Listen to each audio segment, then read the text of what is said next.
everyone. Welcome back to the District 3 podcast. My name is Irvin. This is the first episode that we'll be recording for the month of June, which is an exciting month. The World Cup is starting in a few days. I know here in downtown Springdale, where we're located, there's going to be a big giant screen TV where they're going to be showing some of the games. And they're going to be doing that for the first time ever across Northwest Arkansas.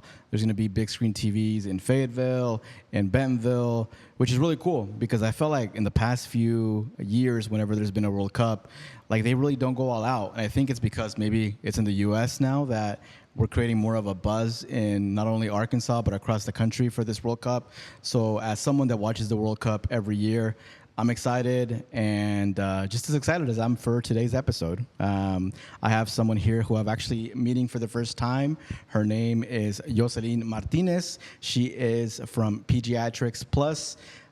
She's a behavioral health technician and a development coordinator. Joselyn, thank you for being here today. How are you? I'm good. Thank you for inviting me to be on the show. Why is it difficult for me to pronounce pediatrics for some reason? Pediatrics. I feel like I don't use that word enough. Nobody really does. I didn't start using it until I started working in this field, so I get it. Yeah. So this is the first time I ever hear about Pediatrics Plus, and I know that this has been something that you've been working with this institution for about 2 years now. You told me before we started recording, and for the folks that don't know what Pediatrics Plus is, what is it? Pediatrics Plus is an ABA organization, but we're not just ABA. We offer speech therapy, occupational therapy, and physical therapy.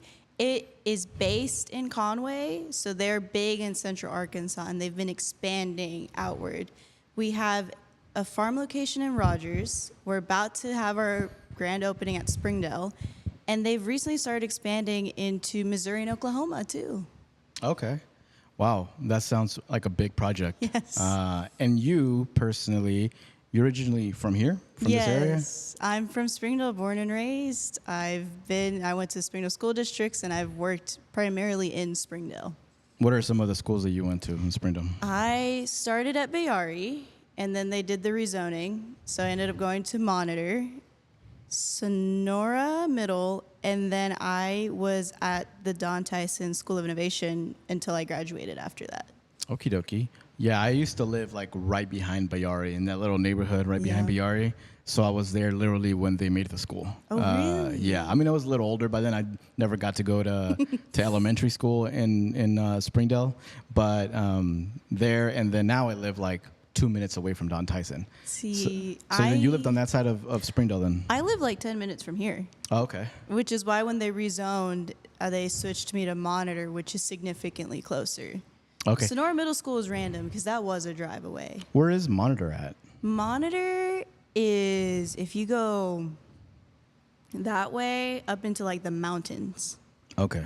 So it's also a drive, but there's nothing school-wise that close to this downtown area besides SHS. I feel like I've never visited that school before. Yeah. And I visited a lot of schools because of, like, I sometimes translate for parent-teacher conferences, interpret, or I'll go speak at different schools and stuff, but I don't think I've ever been to Monitor. I need to add that to my bucket list of schools to visit.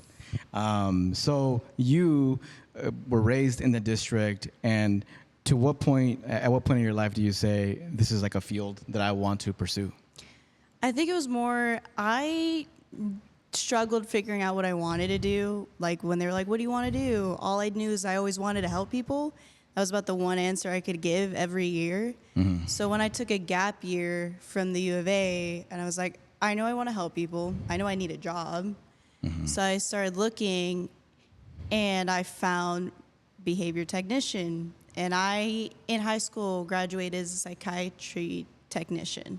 Oh, okay. But it expired before I could use it, so I was interested in the field anyways.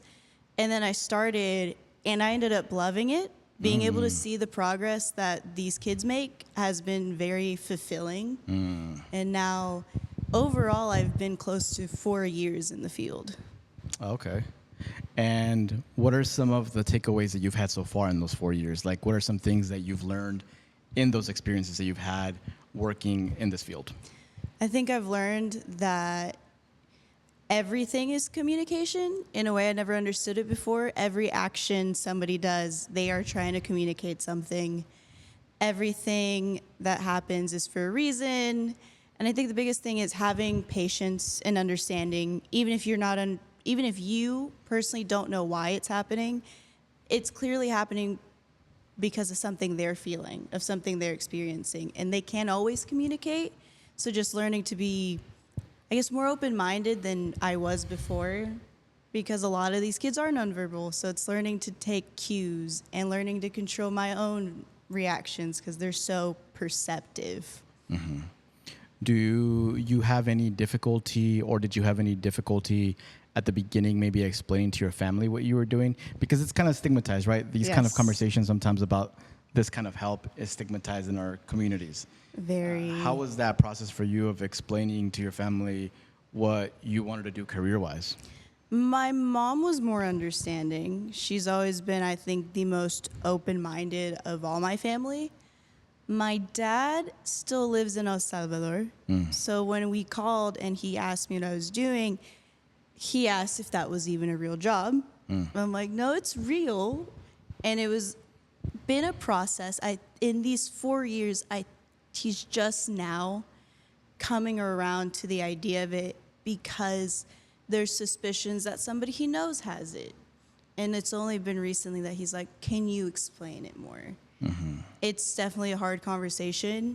A lot of my family members don't really understand what I do because a lot of them aren't open to the conversation of this is something that does run in families. This is something that kids have and it's okay.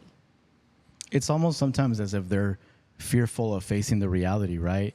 It's like as if you get a confirmation of a diagnosis that can make you less of, or that it automatically becomes a stressful situation where no, the person needs immediate care and they should start as soon as possible so that they could, when they get to school, when they get to high school, they can be either at the same level or close to the same level as the other classmates. Yeah, and that's what it is. I think for a lot of it, because I've asked my mom about it, because she's more open-minded. She's like, for a lot of them, it's the fear of people's opinions.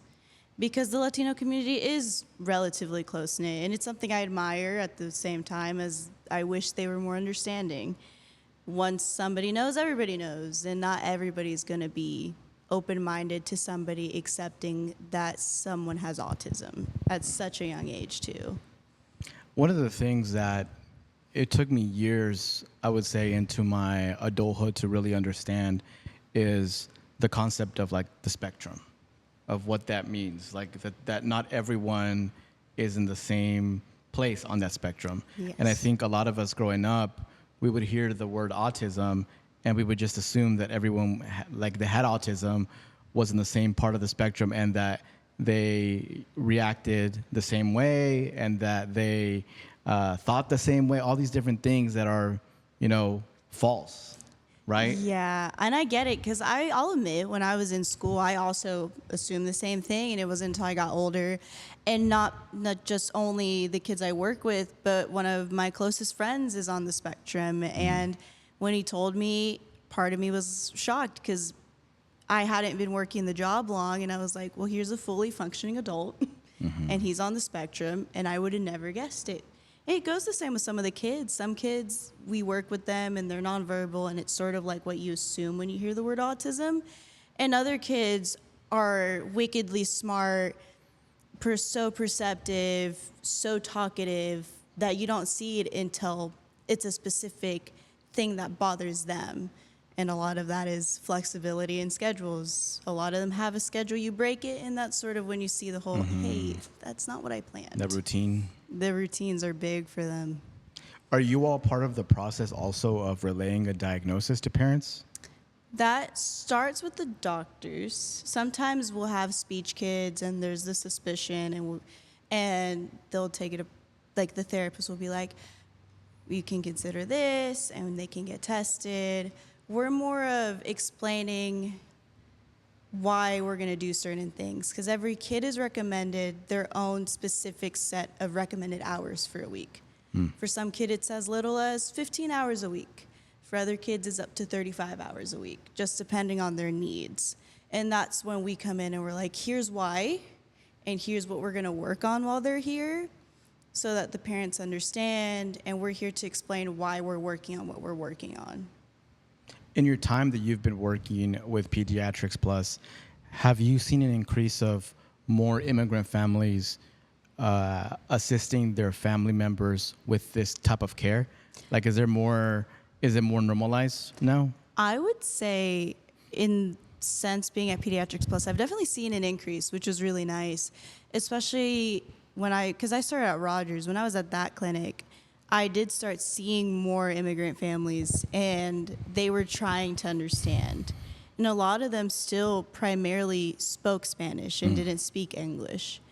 And so when I came to Springdale, and I'm in a position where I can help more, it's been really nice to have those conversations and to be there to explain, this is our process, this is how you can join us, this is how we can help you.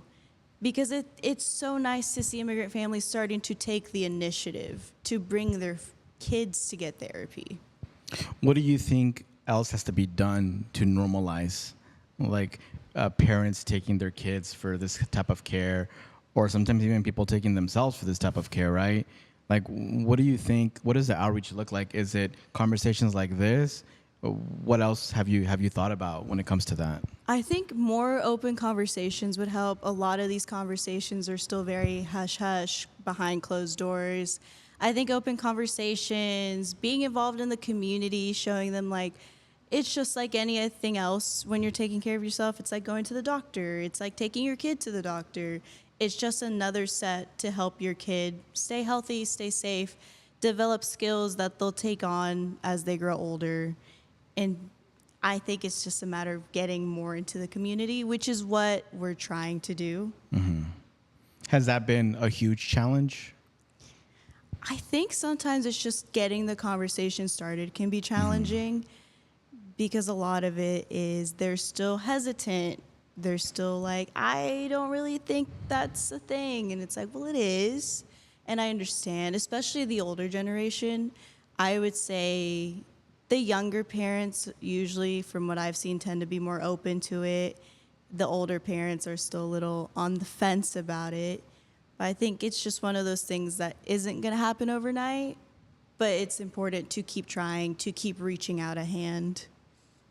Are there any things that you all, I'm not sure if advising would be the correct word, but any kind of like, and also I'm not sure if warning signs is also a correct phrase. So excuse me if I'm not talking correctly, but do you all ever have conversations? I know that by the time that they reach you, they've already been diagnosed. Yes. Right? But I'm talking about just you as a leader, as someone that is somewhat of an expert in this field now. When you're talking to just immigrant parents in general, or just parents in general, and maybe they haven't seen any kind of, they don't see the warning signs that someone might be neurodivergent on the spectrum, and maybe you as an individual will say like, hey, maybe you should like go get them to a doctor and have them evaluate them. Like, do you ever have those kind of conversations outside of the work environment? So sometimes through my mom, she'll talk to somebody because she feels like half the community. They'll talk to her and she'll come home with me and she'll be like, so their kid does this, this, and this. And I'm like, well, you can tell them that, yes, like sometimes if a kid won't respond to their name by a certain age, it's like that could be a sign. Or if they do a lot of what's called stimming, like the wagging hand flapping, the spinning, like those could be signs. And you can tell them that because a lot of people go to her, so she'll come to me, and then it's like that chain of communication. But I would say it's always just, there's going to be certain milestones that kids are sort of expected to reach. And if they're not reaching them, that's sort of when usually the pediatricians keep track of it. But as a parent can always be like, hey, I'm concerned because they're not responding to their name, or they'll ignore me and be stimming a lot. And it's like little things that a lot of parents are like, oh, no, they're distracted, or it's so easy to find excuses when you don't want to see what's there. I agree. That's why I'm so proud of my sister who, my niece is on the spectrum. And from a young age, my sister started getting her into all the different type of therapy that she needed to go to. And now, you know, she's like super smart and yes, she has some difficulty in school sometimes because of it. But I know that if she had not started therapy and all these different things early on, she would be struggling more, right? Yeah. And I've met also other parents that have taken the initiative early on, which is really cool. Oh, yeah. Early intervention is the best thing that I've seen because the diagnosis can happen as young as 2. It doesn't always happen that young. Sometimes it's 3 or 4. But as soon as you know, and putting them into therapy, it's so important. I have an uncle who got diagnosed, I think, middle school. He's older than me, so I don't know the exact dates. But my grandfather didn't believe in it and never put him in therapy. And now that he's an adult and now that I've been doing this for years, I know the difference therapy could have made. And it's things like that where it's impacted my own family that I think it's so important that, yes, it's hard to talk about, but if your kid is on the spectrum, even if it's not severe, early intervention can help them even more than you could ever expect it to. Hablando un poquito en español, quiero hablar un poco sobre cuando a lo mejor papás saben o piensan que a lo mejor su hijo puede tener autismo. ¿Cuáles son los pasos para recibir la ayuda? ¿A qué tipo de doctor van cuando piensan que a lo mejor su hijo o hija necesita un tipo de ayuda más profesional? Puede empezar con los doctores como el pediatrician, puede empezar ahí, pueden decir, estamos viendo señales en nuestro hijo, no está respondiendo cuando decimos su nombre y otras cosas pequeñas que debería estar haciendo, no está hablando, cosas así, pueden decirle que estamos preocupados y de ahí los mandan a un especialista. Y cuando ya tienen pues el diagnosis, pues para nosotros y muchos lugares, pero para nosotros en Pediatrics Plus es fácil como ir al website, ahí se dice enroll y solo escoges cuál está más cerca de ti, si es Springdale, si es Rogers, se dice enroll now. Y hice los papeles y en como 2-3 días los llaman para que hagan como un appointment. Ok, porque como estamos platicando en inglés, es importante de que empiecen temprano, ¿verdad? Sí. Porque a veces estamos diciendo un poco en inglés de que a veces nuestras familias miramos señales en nuestros familiares, especialmente los niños, y como que tenemos temor, como que nos da vergüenza a veces también porque no queremos tener a alguien en la familia que a lo mejor tenga algún problema mental, pero esta es nuestra familia. Tenemos que abogar para ellos, tenemos que estar ahí para llevarlos con un doctor, para que les dé un diagnóstico, para que les ayuden, especialmente cuando son niños, para que cuando lleguen a la escuela ya estén más preparados y estén más en el nivel con los otros niños. Entonces, ¿cómo de importante es, Joselyn, de que empiecen temprano con los niños cuando ven algún tipo de señal que a lo mejor pueden tener autismo? Es tan importante porque para querer a su hijo, para querer a la familia, no solo que estén bien como de salud física, es también tu mental. Hay muchos niños que si empiezan temprano van a vivir vidas pues casi como entre comillas normal, que no van a necesitar tanta ayuda o si se lo necesitan ya están en la comunidad. Y también para los papás, no solo que la terapia va a ayudar a sus hijos, hay grupos que son para los papás también, porque sí es difícil aceptarlo por lo que yo entiendo, por todo, como crecieron los papás como de mí, que mi mamá creció en El Salvador y vino para acá, es difícil, pero es tan importante porque cuando empiezas temprano tienen esa ayuda y van a crecer y van a entender que hay lugares que tengo que ser una forma, tengo que quedarme sentado, no puedo gritar, pero en la casa puedo ser como yo quiera ser. No es que vamos a cambiarlos, porque eso no es lo que queremos ser. Queremos que entiendan que va a haber lugares que no puedes hacer lo que quieres hacer, que hay cosas que van a cambiar en el último momento, que podemos hacer todo lo que queremos hacer, un schedule, pero hay cosas en la vida que va a pasar y que va a estar bien, que todo va a estar bien. Es más para que ellos tengan los skills que necesitan para poder calmarse en momentos que son difíciles, porque para ellos cosas pequeñas que para nosotros son pequeños son tan grandes en su mente y es para ayudarlos y a la familia. Ujú. Y lo mencionaste poquito en inglés, hace ratito dijiste sobre señales que a lo mejor los papás pueden ver en niños, que a lo mejor si ves esos señales es bueno que los lleves con un doctor para que a ver si lo pueden diagnosticar.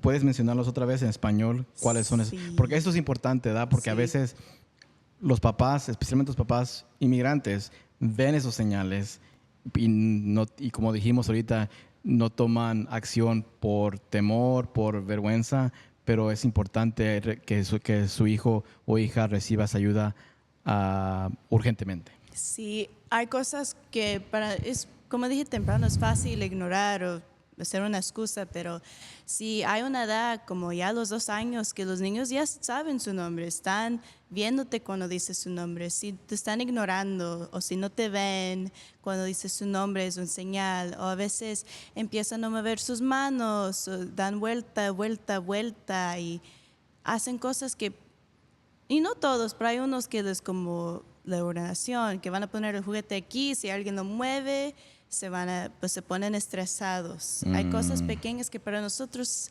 es casi como chistoso entre los latinos que van a decir, oh, no, pues es solo así es, que quiere eso ahí y nadie lo puede mover. Sí se enojara un niño, pero cuando es grande, que están tirando todo, es un señal que ahí hay algo más. Es bueno mencionar eso, me da mucho gusto que menciones eso para que los papás vean eso y ojalá si ven algo en su hijo o hija tomen acción. I want to talk about the farm Yes. concept. So the concept of the farm for Pediatrics Plus, it's hard, I'm trying my best. It is. Is it an actual farm? Yes, it is an actual farm. It looks like a farmhouse. And I did used to tell my mom when I was really little, I wanted to live on a farm. So I'm almost living my dream. Technically. Right. 8 hours a day, maybe. 8 hours a day. It has 3 buildings, and it has a barn, it has a chicken coop, and it has a garden and greenhouse. And what I like about it is one of the buildings is a house. It looks like a house. It has a laundry room. It has a full kitchen, a dining room. And this is where a lot of therapy is happening. And it's one of those things that when the kids are older, they can help collect eggs, and we're going to help cook them. We're going to learn how to do laundry together. It's giving them life skills that they can take on after they're gone. And then we have what's called the annex, where it's like one long building. And we have something that a lot of places don't have. We have what's called a high stem gym, where it's all turf and it has like 6 swings inside and a trampoline. And what I've learned through occupational therapy, because we all work together as a team, is there's what's called baseline for kids, which is like they're neutral, they're calm, and sometimes they go below it, and that's when they're starting to feel tired and they're not responding as much. An area like the high stem gym is so stimulating, it helps get them back up. And it helps us get to a place where like, okay, let's do this. Because the way Pediatrics Plus does therapy is through play. Kids learn best when they're having fun. It's what I've seen firsthand. If you can make something fun, they're gonna wanna learn. But then sometimes they get a little too excited, and then we can't learn. So in that same annex building, we have a low sensory room. You can dim the lights, there can be calm music on, and it helps us calm our bodies down. Because a lot of times for children on the spectrum, when they're excited and that adrenaline's going, it's hard for them to decipher between excitement and like anger. So it's a thin line to tread if they're too excited for too long. So that room helps calm them down. It's usually a room where we're like, okay, we're just gonna sit here, we're gonna relax for a little bit, and then we can head back out. And we have a backyard. The goal at Pediatrics Plus is the holistic child. Like, we're gonna learn through cooking, we're gonna learn by being outside. Our goal is that the kids aren't on screens all day, which is so many kids nowadays, which is a big reason why I like working for them. Like, none of the kids even ask for tablets. There's always something for them to do that they're like, yeah, I'm okay. I actually don't need that. It's just one of my favorite things. Yeah. And then there's the staff building, which is also really nice. But you know, Okay. yes. You got a nice break room and stuff. Yeah. So this model has already been in effect in different parts Yes. of the state, right? And so it's coming to Springdale. Yes, it's coming to Springdale. It'll be in, what is it? Elm Springs. So it's like it's that weird little. By the Elm Springs Walmart? Yeah, 4 miles down. Oh, okay. 4 miles down, past Swig. Yeah, it counts as Springdale. Right. Yeah, that's what I'm saying. Springdale's so big now. Yeah. That's where we're going to be, and I'm so excited for it. It's going to be great. The chickens will be there. We're likely to have sheep and donkeys. And all kids we work our way up to the real animals. We don't just let them in at first. We're like, we're gonna work our way there. And one of my favorite parts is collecting the eggs with the kids, because we take that and we bake or we make stuff, and it's a whole group activity. That's exciting. Yes. And y'all will have an open house. Yes, our open house will be June 25th. That's a Thursday from 9 to 1. It's going to have different community groups out there. It's like a little resource fair type thing. The whole community is welcome to come. We're doing the ribbon cutting at noon with the Chamber of Commerce. And it's just, I think it's a great time for anyone who can to make it out, see the farm. They'll be able to look around. And I think seeing it is just really, the first time I ever saw the Rogers farm, because that's where I started, there was no words to describe the feeling. It was just so, not just cool, but knowing that the kids are gonna learn so much from it. Like our older kids are gonna learn how to do laundry. They're gonna learn how to help clean up, to run a dishwasher. It's the little things that you can't do at any other clinic. That's exciting to hear. Yes. What would you say is the most rewarding part of your job? I think it's just seeing, I've been almost 4 years in the ABA, and the amount of children I've seen come through, make all these progress. I've seen kids be able to leave because they no longer need us. And it's sad, but it's the goal. Like, ideally, one day you won't need us because we've taught you everything we can, and now you're out into the world. And it's also the families. The amount of times I've seen or heard parents just for how grateful they are for the progress the kids have made. There's a grandparent that does a lot of pickup, and she expresses, because she speaks Spanish, so I talk to her a lot, just how thankful she is. She's like, he was nonverbal, and now he talks like a mile a minute. And she's like, I never thought I'd hear him call me abuela. And I'm like, those moments I get a little choked up, but I love that I've been able to be a part of the community in the aspect of these kids can now go out. I had a client who couldn't go to church because she couldn't handle sitting, and now she goes to church again. It's little things like that the families didn't have that now they do. That's beautiful. When people visit the farm, what is one thing that surprises them when they go? I think just how big it is. I mean, It sounds humongous. It's huge. Like all the land, that always shocks them. And just like the size of the buildings themselves. Because the house has a living room, a sunroom, a dining room. I think we should have done the episode there. Right. Why didn't we do it there? Some chickens in the background. There's some That would've been chickens nice. in the background. Like, it's just so big. It's almost like hard to understand. But it's also just, it looks like a home. You walk in and it's a living room. It's like, wow, I'm home. It's very nice. And then and then we go outside and there's a courtyard with bikes. And it's just, it's how I grew up almost. Like, we're outside, we're going to play. Their children won't be on iPads all day. Yeah. Which is still one of my favorite things because the kids are excited. They're like, let's go outside. They can go out and stomp in the mud. They'll have rain boots. It's fantastic. I think sometimes people forget the importance of touching grass. Right. I do too. You know, like all those memories. Like, we didn't have tablets, because I don't even know if tablets were invented yet. They probably were, and we also couldn't afford them because we were poor. Yeah. But just those experiences of being outside and interacting with other kids. Oh, yeah. Helps a lot. Yeah, and we do peer things. Part of my job is I get to help plan activities, not only for staff, but for the children.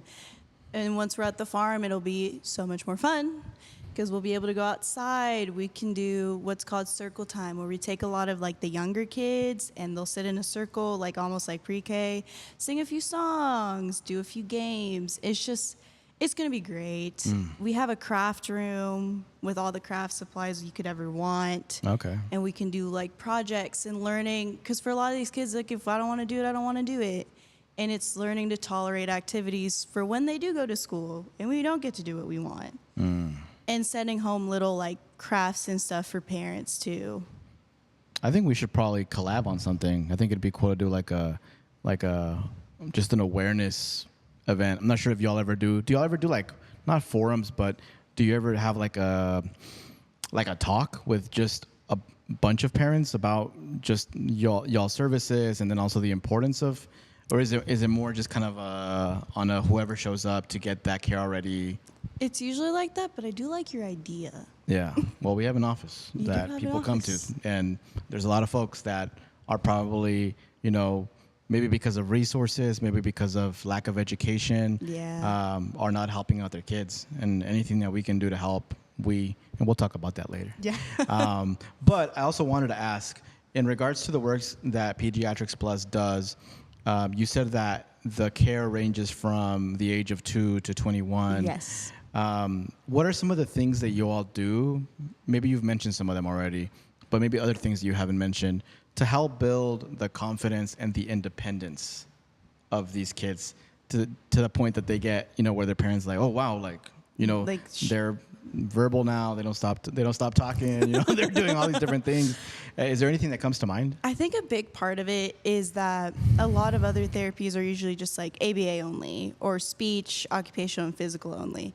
Having all 4 of those therapies under one roof, I feel has helped so much. Because like the speech therapist will be like, so this is what we're doing, and here's how you guys can do it too. It's being collaborative as a group. And I mean, a lot of it is the kid will say no, but we can work on, I know you don't want to do this, but we have to. Little things like cleaning up after yourself. Most 3-year-olds have no interest in cleaning up after themselves. And what I tell sometimes adults don't either. So. Exactly. And so what I tell the new hires is like, yes, they might be a little sad, but you can be like, first you're going to clean up and you'll help them. Obviously, you're going to help the 3-year-old. Yeah. And then you can go do something fun. It's teaching them like life will not always be fun, as much as we all wish it was. Yeah. But it's just helping them build that independence of you cleaned up and now you get to do something fun. The same way as adults, we're like, I have to do this before I can go do that. It's little skills like that. And genuinely having, like I said, the speech with our nonverbal kids, occupational therapy, they're like, so if your kid's a little low, they're not as energetic, they're the ones who sort of guided me to learn that, hey, high STEM gym, fantastic place. Get them on a swing, get them on the trampoline. And then our physical therapists, part of our training, we see every therapy. We get to see one of their sessions. So as you start, you get to hang out with our physical therapist with a kid, our speech therapist with a kid, and our occupational therapist with a kid to see how everything works together. And I think that's a big part of why it works so well. It's not just, and we're going to do this here, and we're never talking to anyone else. We're just one big team. And I think that's what helps the kids not only be more independent, but make that progress. So, back to Spanish. Para la gente que a lo mejor no se siente a gusto ir a un sitio de internet a registrar a sus hijos para ese tipo de ayuda, ¿pueden hablar por teléfono? ¿Pueden ir a su centro? ¿Cómo funcionaría el proceso ese? Es por el momento solo en el sitio de red. Okay. Y hay papás que llaman y muchos cuando hablan español me pasan el teléfono, me dicen, es español. I'm like, oh, okay, qué bueno. Y hablo con ellos y les explico que tienen que ir a pediatricsplus.com y que lo bueno es que la tecnología es tan avanzada que muchas veces se ve como si está todo en español con el web y todo. So ahí puedo decir que donde dice registrarse. Y ahí puedes empezar. Y cuando hay preguntas pueden llamar. Y muchas veces yo estoy ahí, siempre estoy ahí, casi vivo ahí. Y yo les ayudo Porque muchas cosas son como el nombre del niño, el nombre de los papás. Y cuando ya está todo llenado, en como 3 días, 2, 3 días, le llaman a los papás. Ahí es donde empieza todo. ¿Cuándo puedes ir? Como a Springdale, para que vean a su hijo. Y ahí hacen como lo que se dice, como un examen para ver qué necesita tu hijo. ¿Cuántas horas vamos a decir que recomendamos que estén ahí? Porque cada niño es diferente. Hay niños que están ahí solo 15 horas a la semana. O hay niños que están ahí 35 horas a la semana. Depende en qué necesitan. Porque si hay cosas como, para ya los mayores, mucho social. Cómo hablar con los compañeros. Cómo pedir ayuda funcionalmente. Son como 15 horas a la semana. Pero para los chiquitos es 25 a 35. Porque nosotros estamos dando terapia, pero estamos ayudando con que vayan al baño solos. Hacemos eso también, comer en la mesa con un tenedor. Cosas así estamos haciendo. Con los chiquitos casi siempre están ahí más que los mayores. And as someone that's constantly taking care of others, what do you do to take care of your own mental health? I have a million and one hobbies, but the biggest one that I've stuck with is I like to go to social dances in the community. I love that Latin dancing seems to have become huge in the area. One of my friends has her own little company now that hosts socials. Colleen, she does. I know Colleen. Yeah. She has an event here tomorrow, actually. Oh, on Saturday. Sunday. The same time as our DACA clinic, so we might be hearing music while we're No, I adore her. I met her through dancing, and my biggest thing is what I tell all the employees too is like you can only provide great care if you're taking care of yourself, which is why I do go like to Colleen's events, and I just. Anything where I can just relax, I recommend to them. I'm like, just find something. Find a hobby. It's so important because we can't provide great care unless we're taking care of ourselves. And it was a hard thing to learn at first because I'm someone who dives into work or dives into one thing, and it's hard for me to be like, okay, I need It's also in our immigrant DNA. I know. So we have to like put a stop to that. Yeah, I know. My mom's always been like, life is for hard workers. I'm like, no, but like I could have fun somewhere. I'm here for a good time, not a long time. So you definitely got to take care of yourself. Yes. So I'm glad that you mentioned that. Oh, yeah. Dancing, it's fun. We have a fundraiser tomorrow, by the way. So you should stop by at the back rooms. I've gone shout a few out times. to Orchestra Afinque, who is actually organizing a fundraiser for us, which will be like cumbia, bachata, merengue, salsa, different genres. By the time people listen to this, it already happened. Right, it's already going to happen. But I hope you were there. Hope you didn't miss it. Hope you showed up. No. But anything else you would like to relay over to the people listening about the work that you're doing or about the place where you work? I think that it can be scary. I understand the stigma behind the words ABA. I understand very well the history of it. Before I took my gap year, I was a psych major. And so I understand that when you hear it, you don't think of all the good it can do. But it's changed so much since then. Like now, especially Pediatrics Plus, we are play-based therapy. If the kid wants to play something, we will find a way to work in their goals. We're never going to be like, we're going to stop that. We're going to do this. We're going to sit at a table for 8 hours a day, and you're going to do what I ask you to do. It's not like that at all. We're outside. We're playing games. We're going to be with our peers. And I think it's just so important to remember that everywhere is different. But I genuinely, in the years I've been doing it, greatly appreciate how the company does ABA. And I just think it's worth a shot. You can call. You can ask for a tour. And then you'll see the farm, and I feel like seeing it, and you'll be in a place where you can feel and see the kids learning and having fun. I definitely think it's just worth a shot, even if it's scary at first. A lot of things are scary, but if it's gonna help your kid, if it's gonna help your family, I think it's always worth trying. Sounds good. Well, you've heard it here first. Joselyn with Pediatrics Plus. If you feel this is something that your child needs or someone that you know needs, you can enroll on their website. Jocelyn, appreciate you being here, making the time, talk to us, educate us on this issue. I feel like on this podcast, we're not experts on everything. Yes. We are always wanting to learn. So we're really appreciative of people like you coming and just, answering any kind of question that we may have so that hopefully our audience that's listening, if they need any kind of services, they know where to start. Hopefully. I always love talking about anything I've been doing for a long time. So I'm always happy to answer questions. I've been doing it for my own family for these past 4 years. So I like being able to help. I want to help the community. Springdale's grown so much, and part of that is accepting that there's new things coming. There are resources coming closer to families. I know in the past it's too far. I get it. The Rogers farm is closer to Little Flock, so it's a drive. Yeah. But this is in Elm Springs. You can drive past Swig on your way to the clinic.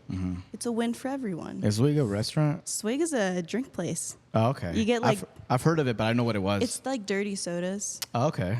Okay. You can also stop by is it Whataburger that's over there? There's Walmart. There's some sandwich There's McDonald's shops. over there as well. There's McDonald's. Firehouse Subs. Firehouse Subs. That pickle place that's over there. Pickleman's? Yeah. Yeah. I don't like pickles, so just the thought of it. But shout out to the folks that work there. I don't want to hate on their place. Just the pickle part is. And Walmart's right there. Yeah. So there you go. It's perfect. So you got no excuse. You don't.